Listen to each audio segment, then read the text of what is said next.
So I want to talk to Anna Kelly about what is the hardest thing to do. Is it to get your first 10 grand, your first 100 grand, or your first $1,000,000? And I want to give full credit where credit is due. This idea came from Codie Sanchez, a wonderful YouTube channel, someone you should follow. I'm starting to watch her stuff a lot. I think she has a very unique perspective coming from Wall Street, running a fund. It's now 50 million bucks. So I think Codie, this shout out to you for doing that. But Anna, you and I have both successfully climbed that hill, 10K, 100K, and $1,000,000. What was the hardest for you, and what were the keys to get there? Are we talking income per year or net worth? Let's call it net worth. Okay. You know, I'd say the 10,000 was the easiest looking back because a lot of us can choose, especially starting out, to live below our means earlier on, before you have kids, before your expenses start to grow. If I'm making, and for me, when I got out of college, I had already been working full time while I went to school full time, but I landed my first corporate job, let's say, and I think I made, this was back in 1996, 98, about $60,000 a year. I probably lived on 30. So in a year of just saving my income, I had $10,000. That was pretty easy. Mhm. And then getting to the next 100 was a little harder because then I got married and then we had school loans and the whole American dream, expenses adding up, a house payment, car payment, school Mhm. loans. Getting to that next 100,000 was definitely harder. So I'll start there. Yeah, it's funny because for me, I kind of feel the same way. For me, the answer is 100K.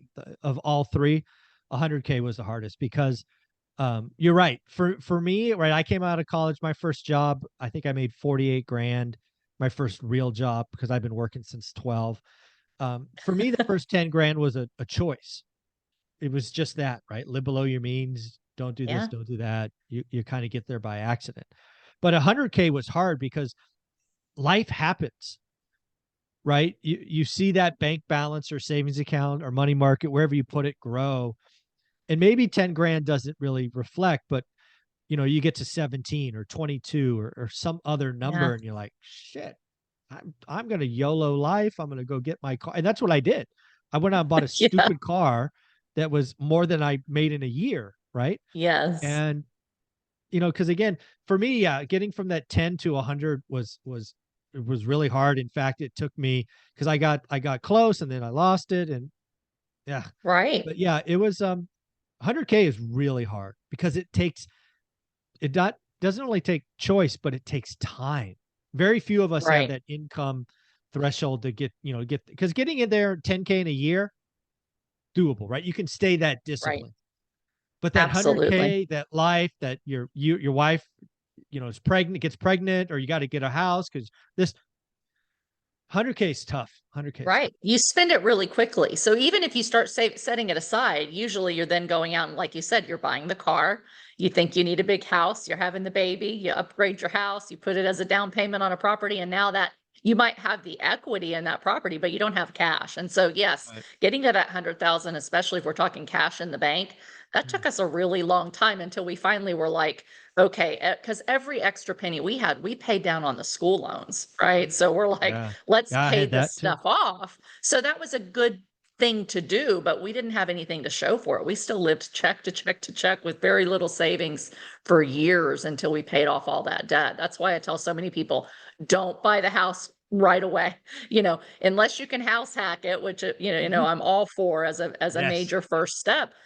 Rent for a while. Don't buy cars with big car payments and things like that. Start setting aside that money, and you can accumulate it much faster than I did.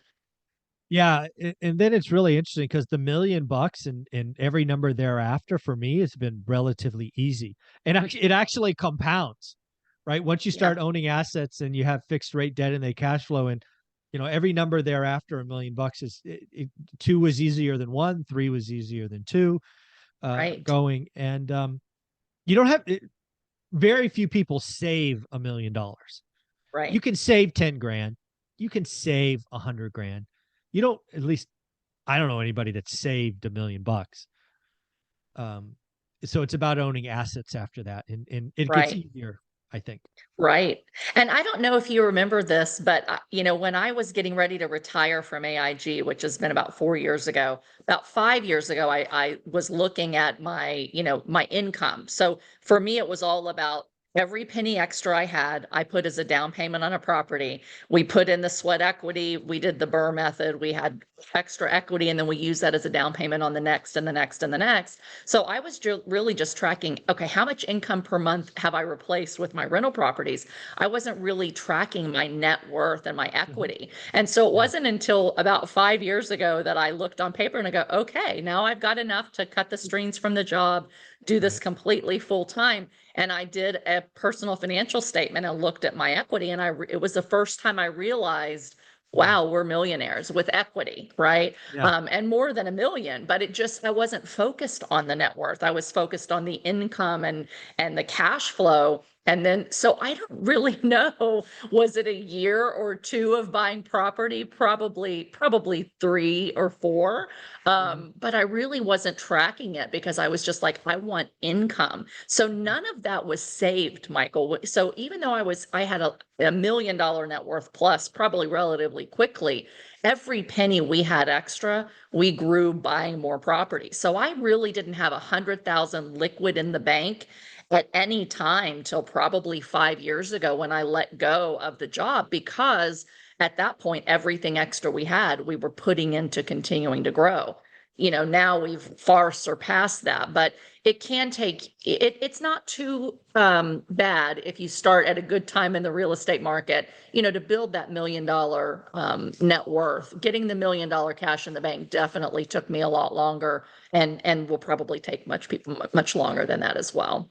Yeah, it's funny you bring that up because again, if I didn't have to fill out a personal financial statement every year for my commercial loans, I would have no idea. It's not a number I care about. I think it's fake. I think it's a lie. I think it's used to make people feel good. I only care about how much cash is in my account at the end of the year or end of the Yeah. month, week, whatever. That's what I think about. It is cash flow, right, as people say. So Yes, um absolutely. because that's how you replace your income. That's how you gain security. And like Yeah. you, I mean, for 15 years, every time we got a little pile, we'd be like, what are we buying next? What are we buying next?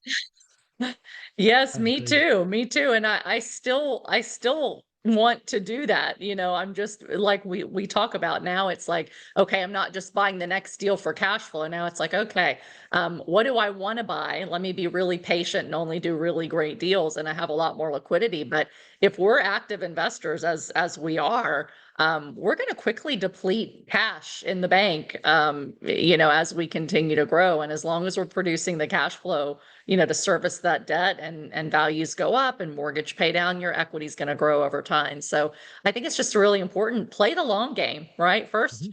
get enough cash flow coming in to eventually replace your income, start saving extra to put down on your properties, and watch your net worth grow. And it's definitely a long game, but it's well worth it. Yeah. So when I think about this 3 questions, 10K was the easiest because that's a choice in Yes. discipline, which I have in spades. $1 million was next because it really was just time, right? You own assets, they cash flow, so you're not at risk of losing them. Time heal, and I didn't know when that happened. Like you, I'm like, I could guess, but I have no idea when I crossed that. So without question, the 100K was the hardest. Without Yeah. question, it was Yeah. the hardest. I think mine was somewhere between the 100 and the million, right? There was a lot more sweat equity in building the million. So for me, it was hard because it was like after work and the kids, let's build the sweat equity to get to that Yeah. million. That was really hard. The Yeah. 100,000, it was the heart of the discipline of living check to check while we paid off a bunch of debt. So I think Yep. for a lot of people, if you can choose not to go into a bunch of debt, or you can reduce your lifestyle just like we did with the first 10,000, to Mhm. create that 100,000 could be pretty fast for a lot of people, faster than it was for me. And then it's just the time for the million. So I think it just depends on where we're Yep. starting, right? And what kind of heart are we talking? The heart of sweat equity, the heart of living below your means. It's all hard. Mhm. But choose your heart, right? We Yep. have a Choose lot your better heart. today because we chose the hard path. There you go. Anna, where can people find you? You can find me here every week and on my playlist on your channel. You can find me at social media at Anna Kelly, REI Mom, and reimom.com is my website. Thank you so much.